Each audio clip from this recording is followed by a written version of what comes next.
നമസ്കാരം. ലോകരാഷ്ട്രങ്ങൾ ഇന്ന് യുദ്ധവെറി കൊണ്ടിരിക്കുന്ന ഒരു കാലഘട്ടമാണ്.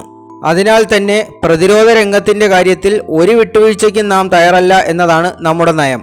നമ്മുടെ രാജ്യം അതിന്റെ 78ാം സ്വാതന്ത്ര്യ ദിനം ആഘോഷിക്കുന്ന ഈ വേളയിൽ ഒരു സന്തോഷ വാർത്തയാണ് നാഷണൽ എയറോസ്പേസ് ലാബറട്ടറീസിന് പറയാനുള്ളത്.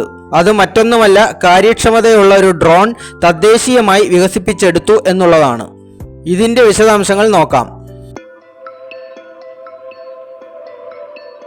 കാമിക്കാസെ വിഭാഗത്തിൽപ്പെട്ടതാണ് ഈ ഡ്രോണുകൾ. കാമിക്കാസെ ഡ്രോണുകൾ എന്നാൽ സൂയിസൈഡ് ഡ്രോണുകളാണ്, അതായത് ഒറ്റത്തവണ ഉപയോഗത്തിനുള്ളവ. തദ്ദേശീയമായി വികസിപ്പിച്ചെടുത്ത 30 HP ഉള്ള വാൻഗൽ എഞ്ചിനാണ് ഇതിൽ ഉപയോഗിക്കുന്നത്. ഒറ്റയടിക്ക് 1000 കിലോമീറ്റർ വരെ പറക്കാൻ ഇതിന് ശേഷിയുണ്ട്. മണിക്കൂറിൽ 180 കിലോമീറ്ററാണ് പരമാവധി വേഗത. GPS ലഭ്യമല്ലാത്ത സാഹചര്യങ്ങളിൽ ഇന്ത്യൻ നാവിക് ഉപയോഗിച്ച് ഇതിന് ലക്ഷ്യസ്ഥാനങ്ങളിൽ എത്താൻ കഴിയും. ഈ ഡ്രോണിന്റെ നീളം 2.8 മീറ്റർ ആണ്. എന്നാൽ ഇതിന്റെ വിങ് സ്പാന് 3.5 മീറ്റർ വീതിയുണ്ട്. 120 കിലോഗ്രാം ഭാരമുള്ള ഈ ഡ്രോൺ 25 കിലോഗ്രാം ഭാരമുള്ള സ്ഫോടക വസ്തുക്കൾ വഹിക്കും. 21ാം നൂറ്റാണ്ടിലെ യുദ്ധങ്ങളിലെ ഗെയിം ചേഞ്ചറുകളാണ് ഡ്രോണുകൾ എന്നാണ് നാഷണൽ എയറോസ്പേസ് ലാബറട്ടറീസിന്റെ ഡയറക്ടർ ഡോക്ടർ അഭയ് പഷിൽക്കാറിന്റെ അഭിപ്രായം.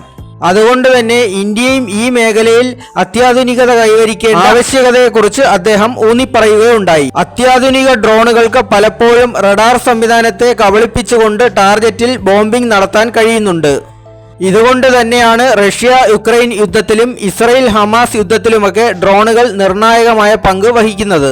ആത്മനിർഭർ ഭാരത്തിന്റെ ചുമലിലേറി ഇന്ത്യൻ പ്രതിരോധ രംഗം വൻ കുതിപ്പാണ് നടത്തിക്കൊണ്ടിരിക്കുന്നത്. അടുത്ത 5 വർഷത്തിനകം ഇന്ത്യയുടെ പ്രതിരോധ കയറ്റുമതി 50,000 കോടിയിലെത്തുമെന്നാണ് റിപ്പോർട്ടുകൾ പറയുന്നത്.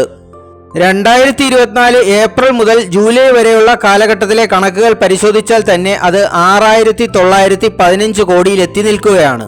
കഴിഞ്ഞ സാമ്പത്തിക വർഷത്തിൽ ഇത് വെറും 3,885 കോടി മാത്രമായിരുന്നു എന്നോർക്കണം. 10 വർഷം മുൻപുള്ള നമ്മുടെ രാജ്യത്തിന്റെ പ്രതിരോധ കയറ്റുമതിയുടെ 31 മടങ്ങാണ് നാം ഇപ്പോൾ കൈവരിച്ചിരിക്കുന്നത്. പ്രതിരോധ നിർമ്മാണ രംഗത്തും കയറ്റുമതിയിലും നാം മുന്നോട്ട് തന്നെ എന്ന് പറഞ്ഞുകൊണ്ട് നിർത്തട്ടെ. ജയ് ഹിന്ദ്.